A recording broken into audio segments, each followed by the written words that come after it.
but if you guys will please raise your hand, give us a few seconds to get a mic over to you, and if you will, please identify yourself by name and media affiliation. We'll take some questions for Coach and the student athletes. If it appears there are no more questions for the student athletes, we will go ahead and dismiss them back to their dressing room. So we'll get things started with a few opening remarks from Coach Donovan, and then we'll take questions. Coming in here, I thought we were, playing a very, very unique team style of play-wise. Just it's almost a team what I would say was inverted. Their guards playing around the basket and the Ware twins, playing on the perimeter. And probably a little bit of a different game for our team as it related to our guards having to play post defense more so than maybe they ever had to do before, and our bigs having to guard really good perimeter shooters in both Wares. I thought that our guys were able to just stay the course. I didn't feel like Scotty in the first half and even Patrick Young ever really got in the flow of the game and played a great game. I thought Scotty stepped up and made some great plays, especially late in the game. I thought Michael Frazier from start to finish played well. Got really good minutes from Casey Hill coming off the bench. I thought Chris Walker gave us good minutes. Some of our older guys, even Casey Prather, got into some foul trouble. I thought it was a team effort, and different points in time, some different guys stepped up and helped in the win. We'll go ahead and open the floor for questions for Florida. We'll start on the left side toward the back. Pat Dooley, Gainesville Sun. Scotty, can you talk about the little stretch you had there where you think you scored 8 points, and especially the last shot after they'd cut it to 5 and looked like a similar shot to what you hit against Pittsburgh? Just trying to keep attacking, stay aggressive, and take what they give me. My shots weren't falling, like Coach was saying, in the first half and even in the beginning of the second half, so I just tried to stay the course and keep playing my game. Right side, third row. Don Wade, the Sports Exchange. Michael, just talk about the difference tonight, the way you shot it after not really shooting the way you had all year the first 2 games of the tournament. Yeah, well, Coach pulled me aside today and shoot around and just told me to shoot the ball with confidence, and that's all I tried to do tonight, take good ones, and they were just able to fall tonight. Staying on the right side, second row, Pat. Scotty, to your right here, how much do you relish kind of having the ball in your hands in those crunch time situations? I like it. Those are the times of the game where the game's on the line. It's the funnest to play in those type of games. But I mean, we just try to work the ball around, and if it gets to a late clock situation, we try to get some pick and roll action or some way where I can try to get in the lane or create for myself or somebody else. So it's fun. It's definitely fun being in games like this. Third row, right side. Mark Gunnels from BlackSportsOnline.com. This is for Michael Frazier II. How hard is it to get up? I mean, I know this is a tournament. You lose one game, you're done. But you guys have won so many games in a row. Does this get complacent sometimes, or how does you get up every game? Just talking from a team aspect, I think we've done a great job all year just staying in the moment and just trying to chase greatness. And when you do that, complacency isn't a factor. So I think we've done a great job all year of just staying in the moment and chasing greatness. Right side, one row back. Courtney Smith, Yahoo Sports Radio. Scotty, with you being a senior, you most likely when Florida needs a point, you always have the balls in your hand. Are you at a comfort zone, or is it sometimes you kind of nervous with the ball in your hand because you're being held accountable if the shot falls or not goes in? No, there's not a nervous factor. I mean, I know that my teammates have confidence in me, and if I'm going to take the shot, I have to have confidence in myself to take a good shot and take a good rep and have confidence that I can make the shot. Because if I'm going to take it, then I have to be confident. But it's just big moments in the game. It's just fun. And if I'm the one taking the shots, then I'm the one taking the shots. But it could easily be anybody else. We'll switch over to the other side. Therese Walker, the Associated Press. Scotty, how does it feel? I know it's just been a few minutes, but to be back in the situation where the season's ended the last 3 years, to have that opportunity one more time? It feels great because our goal coming in tonight was to make it to the Elite Eight, and that's what we did. Right now we got to put this game behind us and get focused on Dayton. They're a good team. Everybody is at this point in the season, and so we got to be locked in and ready because it's going to be a battle. Back over to the right side standing. Scotty and Michael, this is Tom Corrin from ABC in Tampa. Do you guys have an opportunity to enjoy this run at all? It just seems like you take it week by week, and the minute you're done, you're moving on to the next one. Have you really had a chance to enjoy this? Me personally, I don't feel like there's anything to enjoy. We're trying to keep advancing, and you can't take a breath, because every team now is a good team. So, we can enjoy what we've done after the season. Front row, right side. Yeah, Scotty, Edgar Thompson with the Orlando Sentinel. What are your thoughts on just Casey Hill's development in the tournament? I mean, he had 10 assists tonight. Yeah, he played great tonight. It was fun to watch him out there, and he did a great job getting in the lane and finishing himself or finding bigs to dump the ball off to. It's great to see him and his development.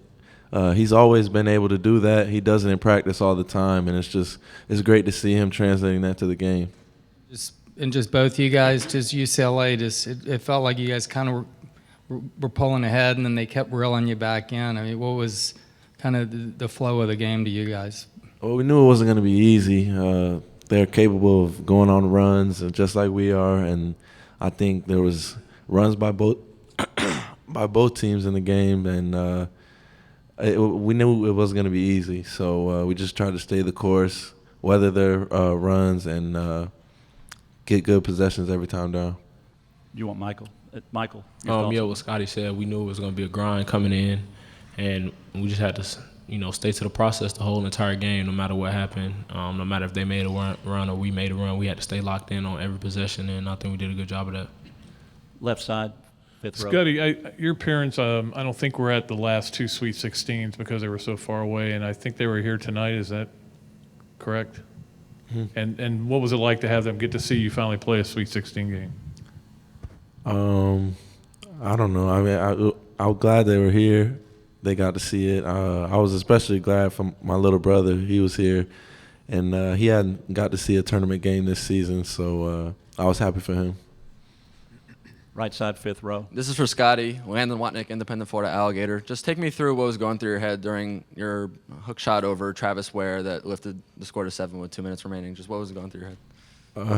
I was just trying to get a shot up on the backboard and at least give the bigs a chance to rebound, but it ended up going in. Maybe another question for the student athletes, if there is one, and then we'll go ahead and dismiss them since everything's been for them, which is good at this point. Right side, third row, go ahead.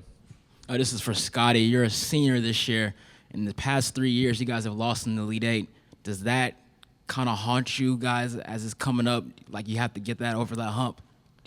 No, maybe if it was the same team that we had last year and we were playing the same Michigan team, maybe then I'll be a little worried. But it's a new team that we have, and we're playing a new team, so it's a totally different situation. And we're just excited to get this win and move on to the next game, and we're totally focused on that. The past has no impact.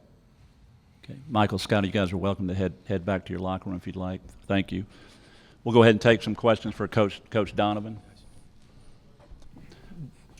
Third row, right side.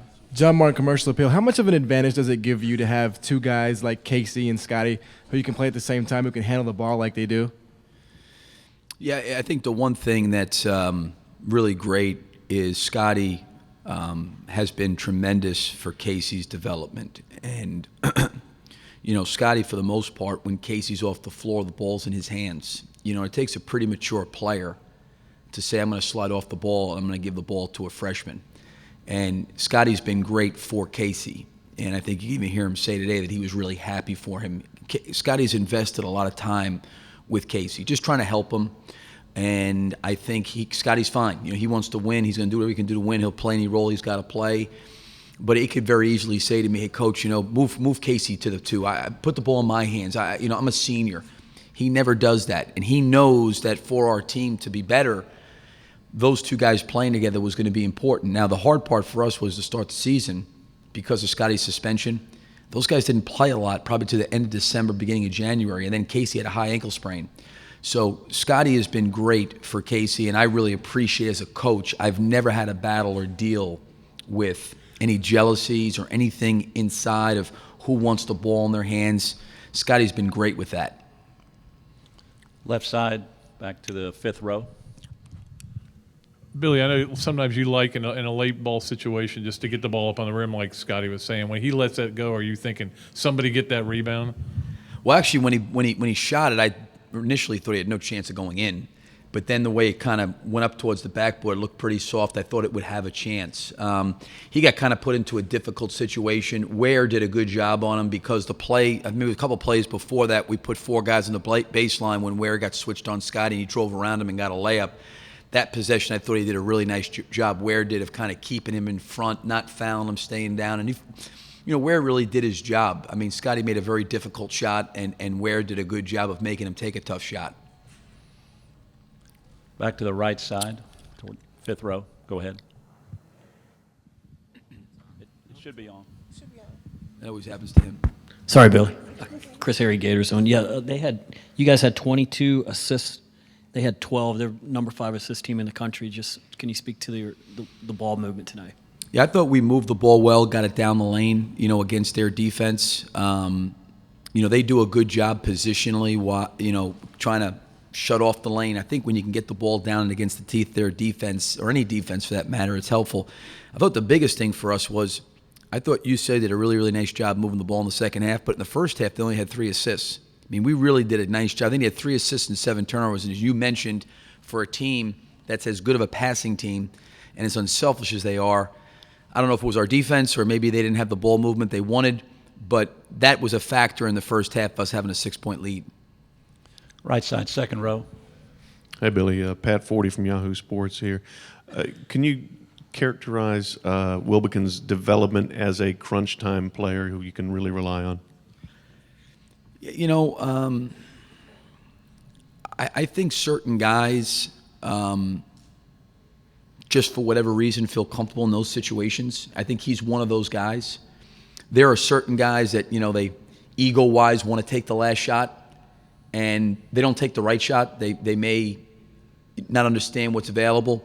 Scotty's done a pretty good job this year, not only of making some shots, but he's also found some people where he's gotten some open looks for some guys as well. So, coming down the stretch, it's not always making the shot, because there's times where you can drive in there and you could sit there and say, ego-wise, I want to be the guy. And you got a guy like Michael Frazier or somebody's wide open and you can get it to him. You got to be able to make that play too. And I think Scotty's done a pretty good job of making good decisions when he's gotten in there. We'll move back 1 row. Go ahead.